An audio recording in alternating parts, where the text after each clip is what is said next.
Okay, class? Eyes on the board. Please read our objectives. Everyone. At the end of the lesson, the learners are expected to discuss the impact of technology on students, explain how technology aids learning and assessment, identify the importance of technology in students' assessment. So now we are having a game. And the goal of this game is balloon factory. Yeah. And the mechanics of this game is very simple. The only thing you need to do is to pass the balloon when the music starts. When the music stops, you need to pass it and go in front in order to answer the following questions. And inside the balloon is there's a trivia questions. And that numbers will be your guide to answer the questions. So all you need to do is to arrange the letters in order to get the correct answers. So did you understand? Yes.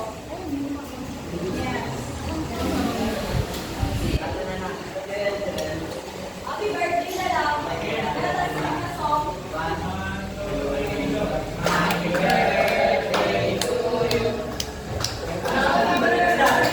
you.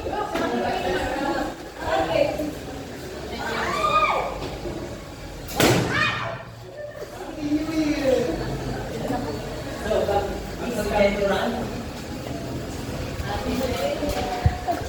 Bago pa daw kasi.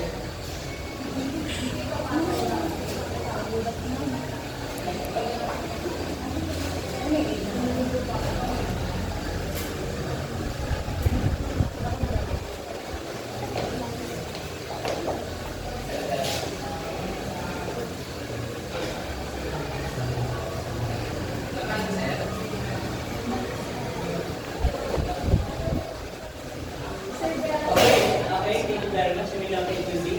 So let's check. So, based on that statement, it offers a comprehensive measures for student learning at the end of the course. So the correct answer is summary. Okay, let's continue. Happy birthday to you. Happy birthday. Okay, please join us. Dito mo na yung ipa.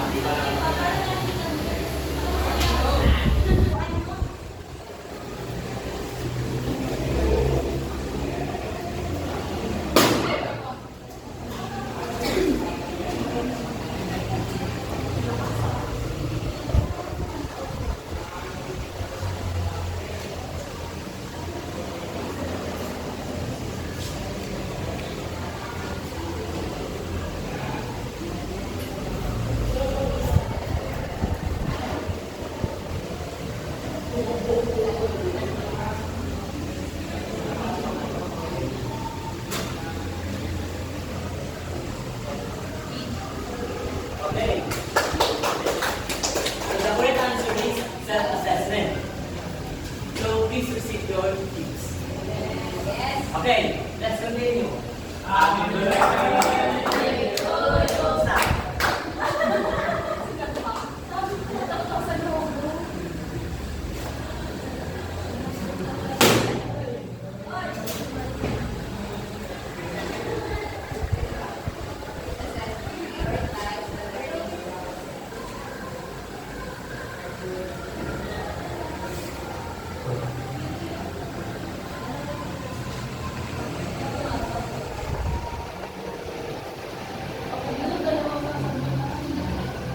Pwede nyo natin mag-see.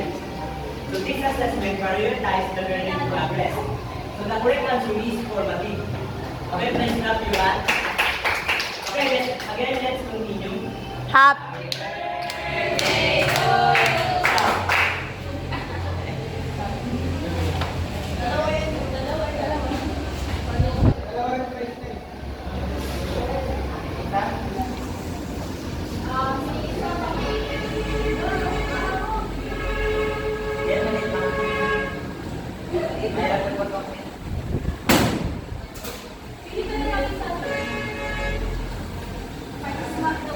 Yes,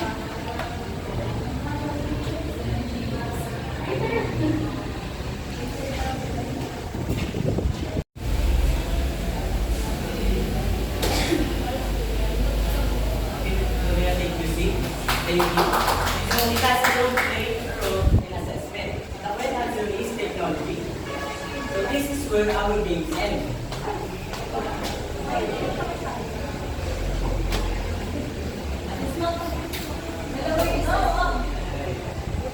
Okay.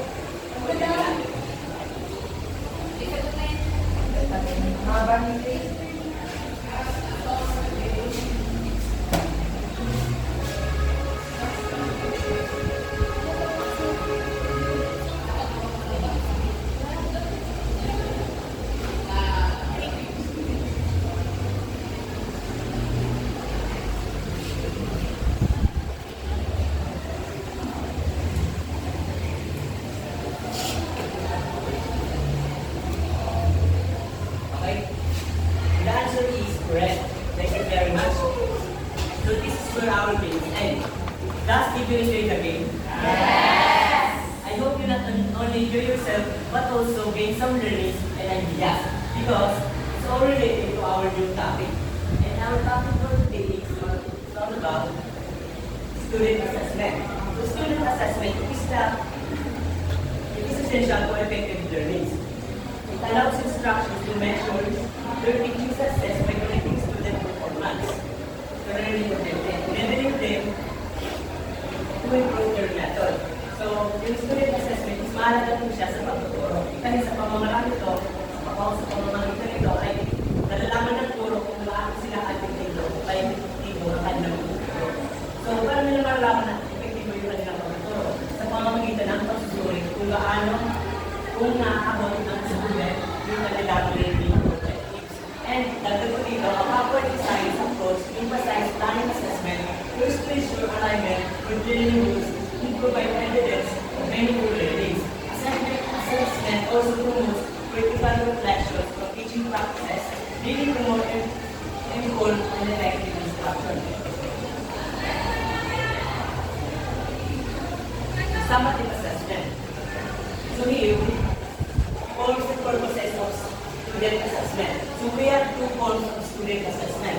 The first one is summative assessment and the second one is formative assessment. The summative assessment is offer a comprehensive measure of student learning at the end of a course. However, there are opportunity for student reflections or instructions adjustments during the learning process. So ang summative assessment naman ay ginagamit siya para masukat o malaman kung mabuo ang natutunan ng isang estudyante by the end of the course. So, ang isang punto dito is final exam and major project. So, yan yung summative assessment. So, the second one is without formative assessment.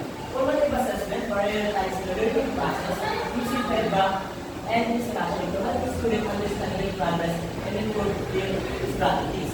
So, yung formative assessment naman is ginagamit siya para sa pagsubaybay sa learning process ng isang student. So, dito din natin malalaman yung weakness and strength ng ating student. So, its effectiveness depends on the structures and limitations, emphasizing feedback and discussions, not just the assessment methods, using methods with purpose, renders, assessment sa implementing. So now, we have methods in student assessment. So, now meron tayong forms of student assessment. So, dito meron tayong methods in student assessment. So, sa method in student assessment, we have four, including self-assessment, pre-assessment, exam, and essay. So, self-assessment is self-student develops judgment skills by evaluating both the process and the product of their learning. This increases student ownership and investment while also building transferable skills valuable viewers. Critically, increase problem solving and leadership.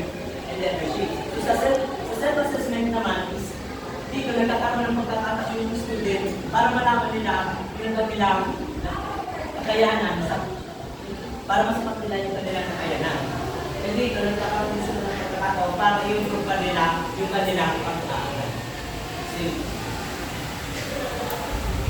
please keep in mind about self-assessment. Self-assessment involves critical judgment or transfer.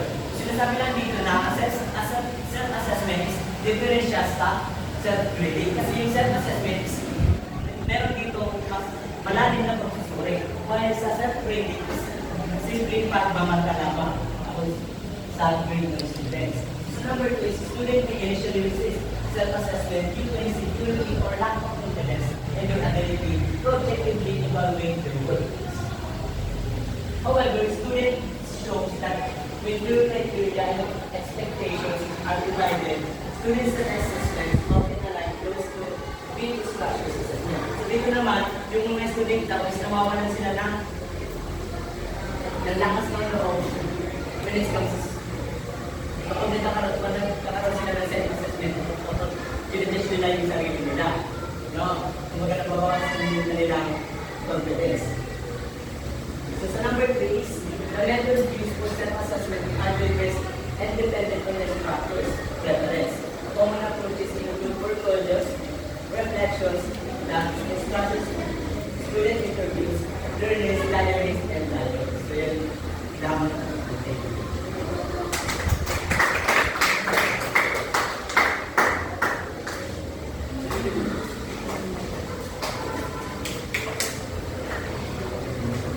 Magandang buhay everyone. I'm the next reporter. Things to keep in mind about peer assessment. So what is peer assessment? And what?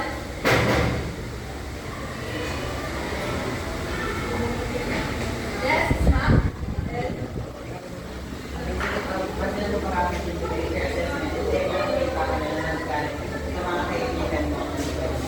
yes, correct. Here's the yes, Atea.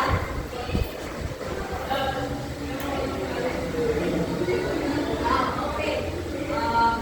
When we say peer assessment is a type of collaborative learning techniques or sabi natin sa feedback. Feedback. Yeah. So, evaluate each other work, provide feedback based on predefined criteria. So, this grade, Mayor, Students can use peer assessment as a tactic of antagonism or conflict with other students by giving a narrative law advantage. sa kabaligtaran niya is, kabaligtaran niya ng mga estudyante ay maaari magbigay ng di ka nais-nais na feedback sa kanilang mga kaibigan. Like, yeah. Next. Students can maximally apply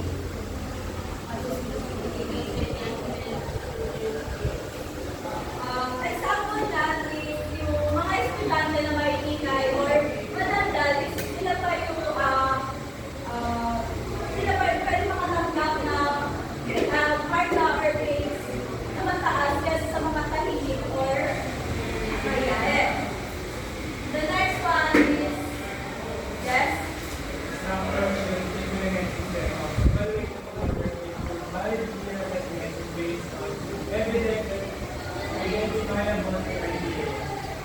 Based on your ano yung pagkakaintindi? Please stand up. May mga teacher or factors na dapat makakasila doon.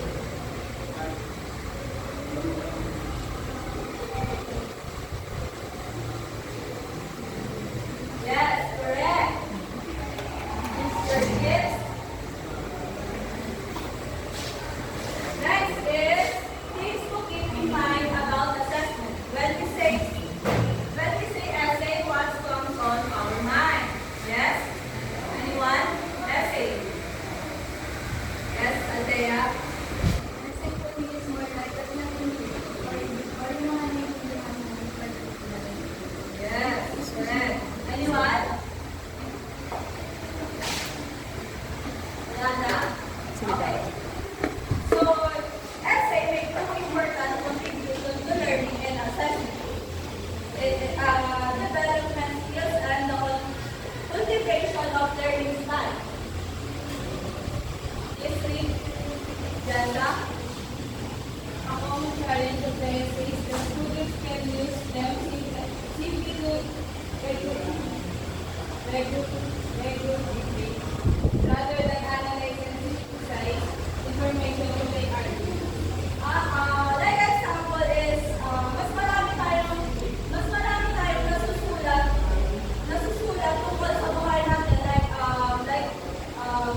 In the process of designing exam, instructors should consider the following questions.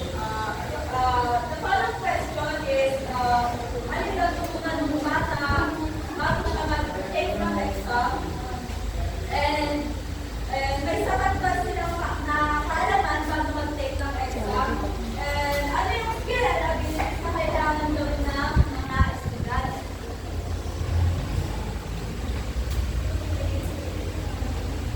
Yes, Mayor. Assessment is more than grading.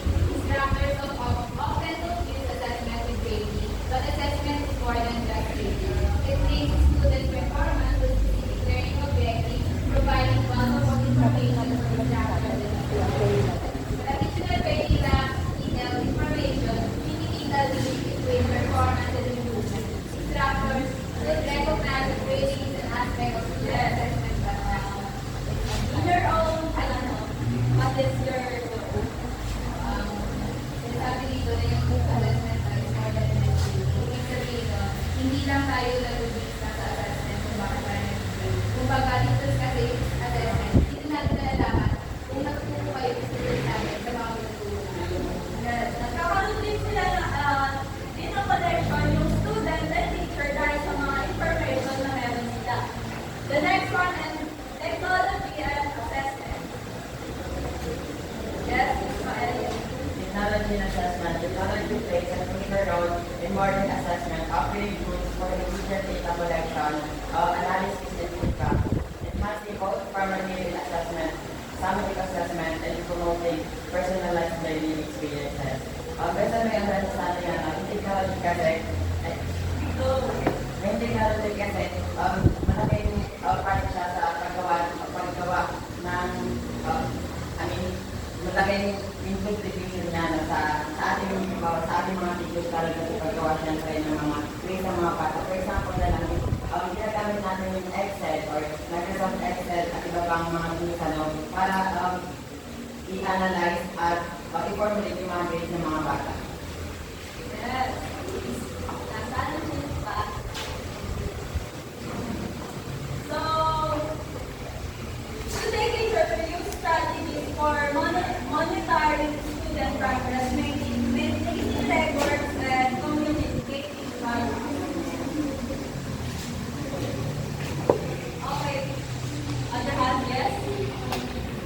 Dominic? Castro? Babasahin. Using technology in assessment, high school students now work individually on their assessment using laptops, teachers circulating the rooms and staffing for the test. Technology is instrumental for assessing student progress using observations, portfolios, blueprints, checklists, Word documents, and spreadsheets. So, how technology helps students nowadays? Anyone? Other hand? Yes? Dito kasi, pag meron tayong mga alam, ay mga hindi alam na mga words, pwede natin i-search agad para magkaroon tayo ng knowledge. Tapos, tinutulungan din niya talaga na pag nasabi ko, pag meron ko, bibigyan yung CTV and bigyan yung projector para Yes. Other? Yes, Reynalyn? Stand up, please. Mahigat ba yan? Dominic? Using technology as a student, mas napapadali ang tayo mga student sa paggamit ng mga technology tulad ng natin ng mga PowerPoint. Yes. Next, Aldea?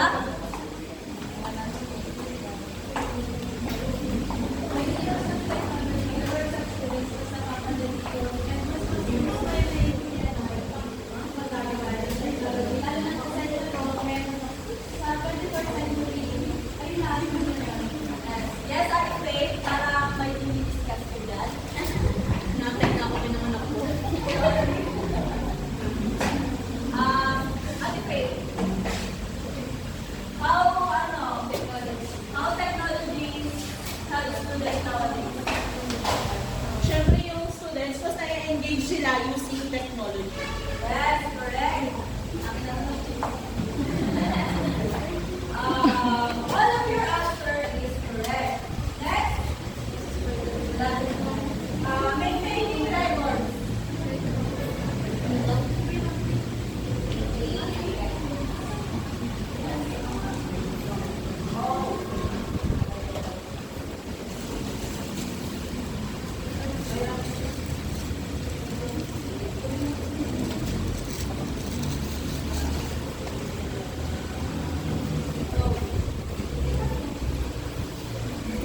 Next na po.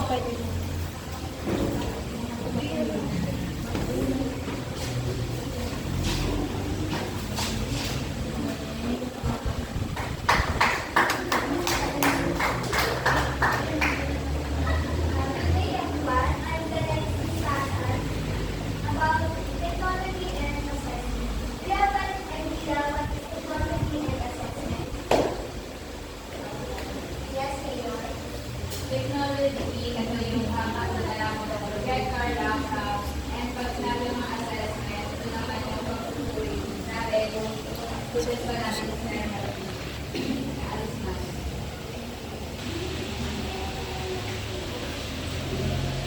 Communicating net result. Was ito, Letting parents and students know of process and essential to being responsible and data reporting within a program is also valuable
The next po,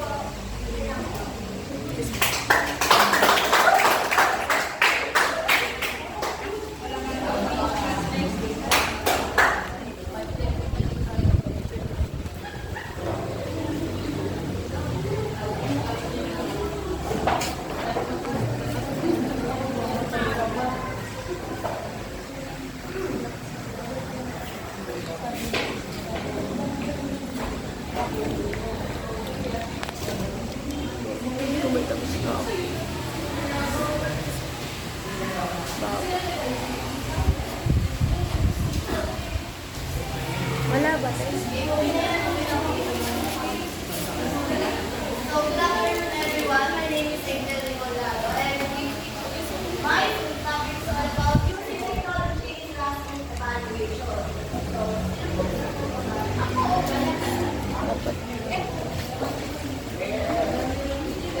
using technology in classroom evaluation. Technology gives us a way to get feedback on teamwork during the teaching process instead of at the end of the teaching process. When you end up with only a retrospective understanding. How can technology assist in understanding the mind of children? You can gather a lot of insight by talking to a child and friend, but that is often not practically possible. Given the constraints of the classroom, technology can provide another set of ways to assess what children are understanding and learning. It allows for continuing evaluation of the classroom lessons. so, si technology po daw, siya yung tumutulong sa atin para mas mabigay malawak yung pag-aaral natin at mas mapabuti yung pagtutunan ng bawat teacher. So, for example, sa technology, ang ginagamit natin is mga, yung ano, yung learning management system, Leto, Drive, at mga digital platform. So, how can technology assist in understanding the mind of the children? So, dito naman is, by using technology, students can learn skills that are necessary for the future. For example, collaboration and communication.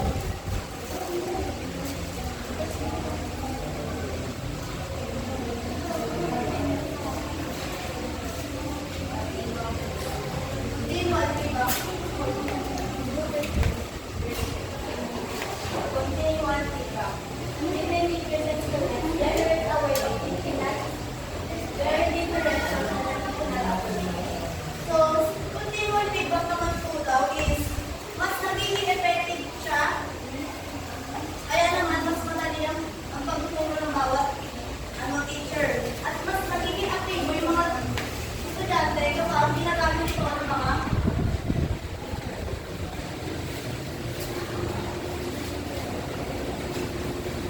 So, how technology aids learning and assessment.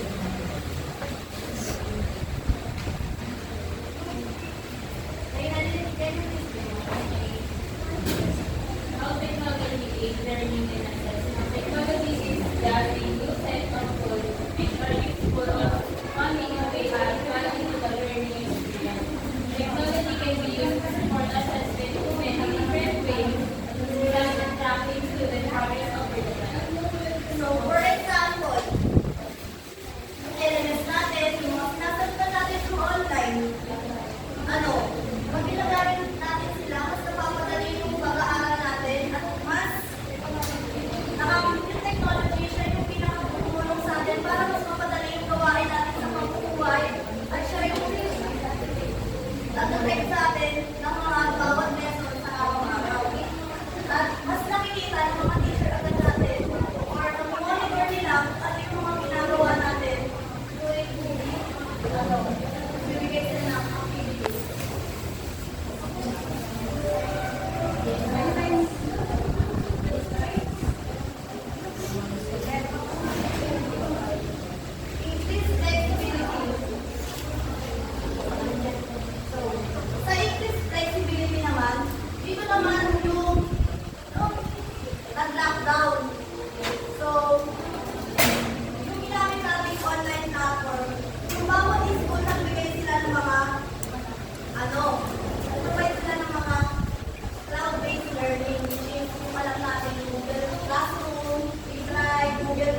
pandemic, yung nag-send sila sa DC ng isang platform plus may oras na may limit, tapos malalaman natin kung ano yung score agad natin. So, noon, namomonitor din ng teacher kung ano yung result ng quizzes ng mga bata at alam na yung naging result ng kung naging okay ba yung pagtuturo niya sa mga estudyante.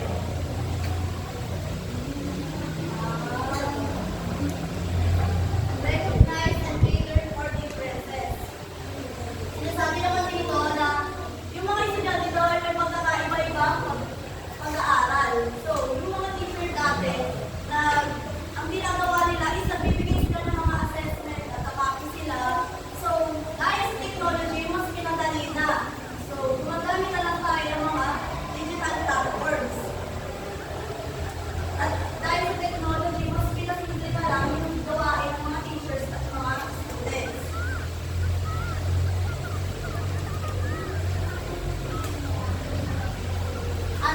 Understand the importance of emotion.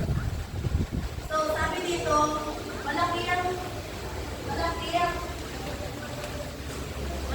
epekto ng emosyon sa bawat estudyante. So, ay alam mo mga guro na ganun na hirap yung nararamdaman ng mga bata. So, kailangan pa din nila na intindihin na bawat estudyante kaya nakakatulong dito yung technology kaya ng sabi. So, yung sabi ko, isang lugar na kung saan parang gano'n siya pero dalawa lang silang mag-uusap. Like, may teacher dito, mas different teacher. So, mag-uusap sila para mas magkaintindihan sila ng estudyante niya. So, consolidate learning. So, consolidate learning naman is maaaring gumamit ng mga estudyante ng audio o video podcast. Gumagawa sila ng podcast at video presentation para masamarize nila yung mga napag-aralan nila sa lesson na tinuturo ng kanilang mga teacher. Kailangan po. Ano gagawin dito? So now, in one sheet of paper, write a reflection paper or personal reflection about student assessment. Okay, pass it forward. So now we have an activity. It's called debate, traditional versus science-based assessment. So the objective of this activity is to debate the advantage and disadvantage of traditional versus technology-based assessment method. So assessment. Make an essay, minimum 200 words about how technology can help create a more engaging and productive learning